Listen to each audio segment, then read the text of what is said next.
Richard Widmark, who was hated when he played the villain Tommy Udo in his first film, Kiss of Death, has made an unimaginable contribution to the field of acting. However, it is worth mentioning that his contributions brought fans two different emotions. On the one hand, they felt proud of the achievements he achieved, but on the other hand, they took it as an inconsolable regret when he had to reluctantly leave his career due to death. Let's look back at the unforgettable moments in Richard Widmark's life, especially the time before his death. Although known as a psychological actor and always pleasing the audience, at a reluctant moment, Richard Widmark made his fans suffer extreme disappointment. Reportedly, he passed away after a prolonged illness on March 24, 2008, leaving his audience unable to stand. Widmark's final years were marked by declining health, a condition exacerbated by a serious fall he experienced in 2007. This incident further weakened his already fragile state, contributing significantly to his eventual passing. He died at his residence in Roxbury, Connecticut, where he had lived for many years, at the age of 93. Widmark's death brought an end to a long and storied career in Hollywood, where he was celebrated for his versatile performances and memorable characters. Following his death, he was laid to rest in Roxbury Center Cemetery, a serene and historic site in the community he had called home. His burial was attended by family and close friends who remembered him not only for his contributions to the film industry, but also for his personal warmth and enduring legacy in their lives. In addition to death, Richard Widmark sometimes makes fans restless when learning about his rather complicated married life. Widmark was married to screenwriter Jean Hazelwood for 55 years, from 1942 until her passing in 1997. Their long-lasting union was a testament to their deep bond and mutual respect. Together, they had one daughter, Anne Heath Widmark, who carved her own path as an artist and author. Anne was married to Baseball Hall of Famer Sandy Koufax from 1969 to 1982, a union that linked the Widmark family to the world of sports. In honor of his daughter, Widmark named his film production company Heath Productions, signifying the importance of family in his life. This company was a significant part of his professional legacy, producing several notable films that further cemented his influence in Hollywood. Following the death of his first wife, Widmark found love again and married socialite Susan Blanchard in 1999. Susan was a prominent figure herself, being the daughter of Dorothy Hammerstein and the stepdaughter of the legendary Oscar Hammerstein II. She also had a previous marriage to actor Henry Fonda, making her well acquainted with the entertainment industry. Widmark's marriage to Blanchard brought together two individuals with rich histories and connections in the arts. Widmark's film career often saw him in roles that required the use of firearms, portraying characters such as cowboys, police officers, gangsters, and soldiers. Despite this on-screen association with violence, Widmark personally abhorred firearms and was a vocal advocate for gun control. In a 1976 interview, he articulated his stance. "I know I've made kind of a half-assed career out of violence, but I abhor violence. I am an ardent supporter of gun control. It seems incredible to me that the United States is the only civilized nation that does not put some effective control on guns." His commitment to this cause was a significant aspect of his off-screen life, highlighting a sharp contrast between his professional roles and personal beliefs. Politically, Widmark was a lifelong member of the Democratic Party. His political affiliation was reflective of his broader values and his commitment to social causes. Throughout his life, Widmark's actions and beliefs underscored his dedication to creating a safer and more just society, leaving a legacy that extended well beyond his cinematic achievements. Richard Widmark's career is likened to a magnet because it contains a strange attraction. Widmark's early years were marked by frequent relocations due to his father's occupation as a traveling salesman. He spent a significant part of his childhood in Princeton, Illinois, and also lived in Henry, Illinois for a short period. These constant moves likely contributed to Widmark's adaptable nature and ability to fit into various roles, both in life and later in his acting career. Widmark pursued higher education at Lake Forest College, a liberal arts college in Illinois. There, he studied acting, which ignited his passion for the performing arts. He graduated with a Bachelor of Arts degree in speech in 1936, which provided him with a solid foundation in communication and performance. After graduating, Widmark stayed on at Lake Forest College to teach acting, indicating his early dedication to the craft and his willingness to share his knowledge with others. During World War II, Widmark attempted to serve his country, but was turned down by the Army due to a perforated eardrum. This medical condition kept him from participating in the war effort, directing his path firmly toward a career in acting. His inaugural foray into this medium commenced in 1938 when he made his debut as a radio actor on Aunt Jenny's Real-Life Stories. This early experience laid the foundation for what would become a distinguished career.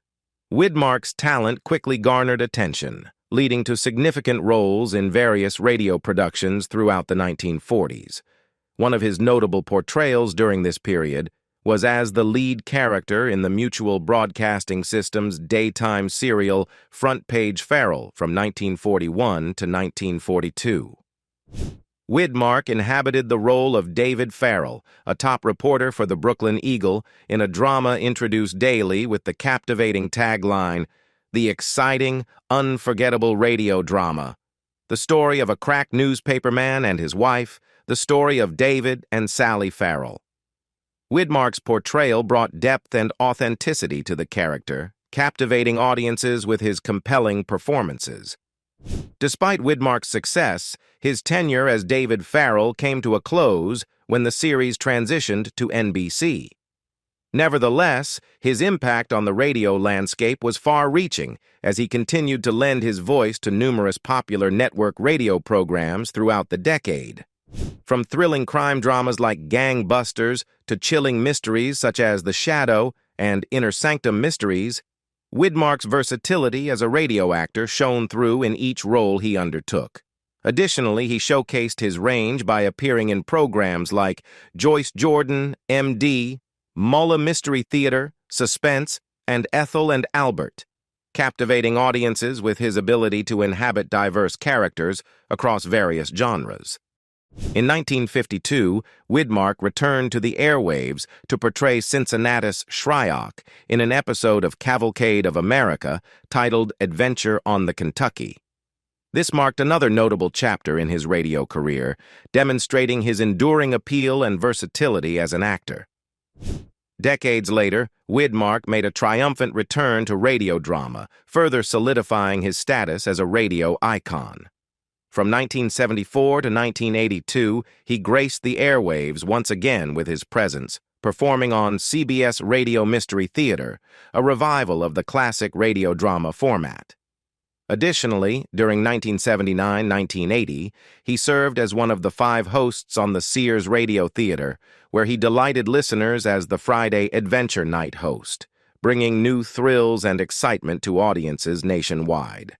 Richard Widmark's theatrical talents transcended the confines of radio and ventured onto the grand stages of Broadway during the 1940s. In 1943, he made his Broadway debut in F. Hugh Herbert's comedic play, Kiss and Tell. His performance showcased his ability to captivate audiences in live theater, marking the beginning of his successful stage career. Following this auspicious debut, Widmark continued to tread the boards of Broadway, appearing in William Saroyan's play Get Away, Old Man in the same year. Directed by the legendary George Abbott, the production promised to be a triumph, yet despite the talent involved, it endured for only 13 performances. Nevertheless, Widmark's presence on the Broadway stage demonstrated his versatility as an actor and his willingness to embrace diverse roles and challenges. Widmark's aspirations to serve his country during World War II were thwarted by a medical condition. His perforated eardrum prevented him from joining the military, leading him to seek alternative avenues for his career. Despite this setback, Widmark's determination and talent continued to shine through. While performing in Chicago in a stage production of Dream Girl alongside June Havoc, Widmark's fortunes took a decisive turn. His talent caught the attention of 20th Century Fox, leading to the signing of a 7-year contract. This pivotal moment marked the beginning of Widmark's journey into the world of film, where he would go on to achieve international acclaim for his memorable performances. Richard Widmark's indelible mark on the silver screen was etched with his unforgettable portrayal of the chillingly sociopathic villain Tommy Udo in the 1947 film noir classic Kiss of Death. This role marked Widmark's inaugural foray into the realm of cinema and catapulted him into stardom. Cast as the malicious Tommy Udo, Widmark delivered a performance that left audiences both mesmerized and horrified. His depiction of Udo, characterized by a disturbing blend of malice and manic laughter, solidified his reputation as a versatile actor capable of embodying complex and enigmatic characters. One of the most notorious scenes in Kiss of Death featured Widmark's character pushing a helpless woman in a wheelchair, portrayed by Mildred Dunnock, down a flight of stairs to her demise. This chilling moment captured the essence of Widmark's portrayal of Udo, showcasing his ability to evoke visceral reactions from audiences. Widmark's path to securing the role of Tommy Udo was not without its challenges. Director Henry Hathaway initially harbored reservations about casting Widmark, citing concerns about his appearance. Hathaway reportedly believed that Widmark's high forehead made him appear too intellectual for the role. However, Hathaway's reservations were overruled by studio boss Darryl F. Zanuck, who recognized Widmark's raw talent and potential to bring Udo to life on the screen. Reflecting on his casting experience, Widmark recalled the initial resistance he faced from Hathaway, stating, "Hathaway gave me kind of a bad time." Despite the initial skepticism, Widmark's performance in Kiss of Death proved to be a revelation, earning him widespread acclaim and accolades. The film was both a commercial success and a critical triumph. Widmark's portrayal of Tommy Udo earned him the Golden Globe Award for New Star of the Year actor, solidifying his status as a rising star in Hollywood. Additionally, his performance garnered him a nomination for the prestigious Academy Award for Best Supporting Actor, further cementing his place among the industry's elite. After his breakthrough performance in Kiss of Death, Richard Widmark continued to leave an indelible mark on the film industry with a series of compelling and diverse roles. In 1948, Widmark showcased his talent for portraying complex and villainous characters in several film noir classics. In The Street with No Name and Roadhouse, he mesmerized audiences with his chilling performances, demonstrating a knack for embodying the darker aspects of human nature. Widmark's versatility extended beyond the realm of film noir as he seamlessly transitioned into the Western genre with Yellow Sky in the same year. Starring alongside luminaries such as Gregory Peck and Ann Baxter, Widmark delivered a riveting performance that showcased his ability to command the screen in any setting. In 1950, Widmark delivered another standout performance in the racial melodrama No Way Out, which marked Sidney Poitier's film debut. Widmark's portrayal of a racially prejudiced doctor revealed his depth as an actor, earning him critical acclaim and further solidifying his reputation as a versatile performer. Widmark and Poitier formed a strong bond during the production of the film, laying the foundation for a lasting friendship and collaboration in future projects. Despite his proficiency in portraying villains, Widmark also demonstrated his range by taking on heroic roles in films such as Down to the Sea in Ships and Slattery's Hurricane, both released in 1949. However, it was his portrayal of First Mate Lunsford in Down to the Sea in Ships that marked a significant milestone in his career. Widmark's performance as the principal hero earned him widespread praise and positioned him as a leading man in Hollywood. In 1950, Widmark continued to showcase his versatility with his role in Elia Kazan's Panic in the Streets, a gripping drama set against the backdrop of a deadly infectious disease outbreak. Widmark's portrayal of a determined public health official demonstrated his ability to excel in nuanced and emotionally charged roles. Widmark's career reached new heights in 1951 with his starring role in the W.2 drama Frogmen. The film, which depicted the daring exploits of Navy frogmen during the war, resonated deeply with audiences, inspiring many to pursue careers in the Navy, including future Navy SEALs. Richard Widmark's multifaceted career extended beyond the confines of traditional acting roles, as he made memorable appearances on television and delved into film production during the 1950s and 1960s. In 1954, Widmark added an element of mystery to the CBS quiz show, What's My Line?, when he appeared as a mystery guest. His participation added intrigue to the popular program, showcasing his enduring popularity and appeal across various media. The following year, Widmark made a rare venture into comedy with a guest appearance on the iconic sitcom I Love Lucy. Portraying himself, Widmark found himself entangled in a comedic escapade when the starstruck Lucy, portrayed by Lucille Ball, trespassed onto his property in an attempt to steal a souvenir. The hilarity ensued as Lucy found herself caught underneath a bearskin rug in Widmark's living room, providing audiences with a memorable moment of lighthearted entertainment. Widmark's creative pursuits expanded beyond acting as he ventured into film production during the late 1950s and early 1960s. In 1957, he took on the dual roles of producer and star in the gripping drama Time Limit. Widmark's involvement behind the scenes demonstrated his commitment to bringing compelling stories to the screen while also showcasing his versatility as a performer. In 1961, Widmark embarked on a unique endeavor with The Secret Ways, a film based on a novel by acclaimed author Alistair MacLean. Widmark not only starred in the film but also undertook the role of director, albeit uncredited. His decision to step behind the camera stemmed from clashes with the original director, Phil Carlson, over the direction of the screenplay. Widmark's involvement in both facets of the production underscored his dedication to realizing his creative vision and ensuring the integrity of the project. Continuing his collaboration with Sidney Poitier, Widmark reunited with the esteemed actor for The Bedford Incident in 1965. Loosely based on Herman Melville's classic novel Moby Dick, the film explored themes of obsession and confrontation in a gripping Cold War setting. Widmark's third collaboration with Poitier highlighted their dynamic on-screen chemistry and further solidified their status as cinematic icons.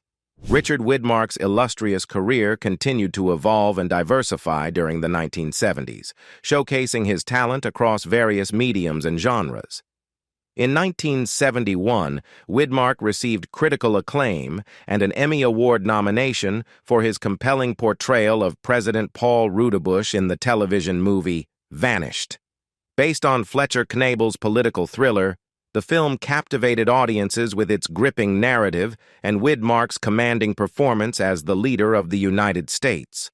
The following year, Widmark returned to familiar territory with the reprisal of his detective role from Don Siegel's Madigan in a series of 6 90-minute episodes on the NBC Wednesday mystery movie. Widmark's portrayal of the tenacious detective showcased his ability to inhabit complex characters with depth and nuance, reaffirming his status as a master of his craft. In 1974, Widmark took part in a unique experiment with a mini-series centered around Benjamin Franklin.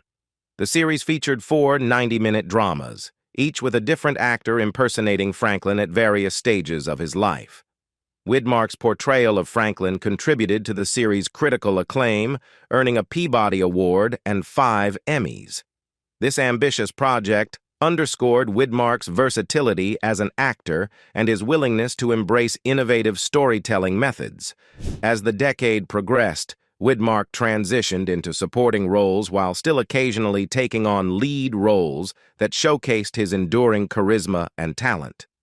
In 1976, he starred in the British West German film To the Devil a Daughter, demonstrating his ability to captivate audiences with his commanding presence. Widmark's roster of notable roles during the 1970s also included appearances in star-studded ensemble films such as Murder on the Orient Express, 1974, where he played the murder victim, and Roller Coaster, 1977, in which he portrayed an FBI agent.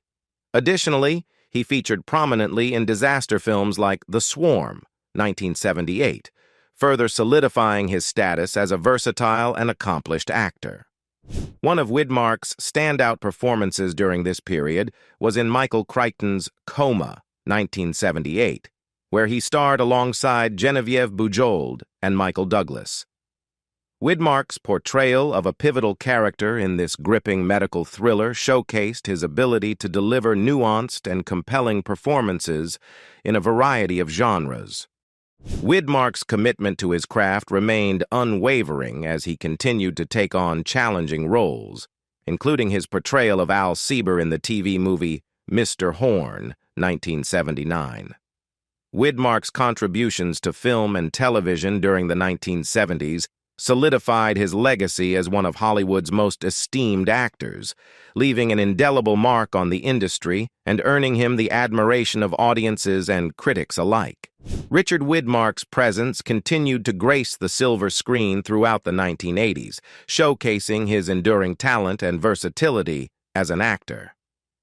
One notable collaboration during this period was with Sidney Poitier, who directed him in the comedy Hanky Panky in 1982, alongside Gene Wilder.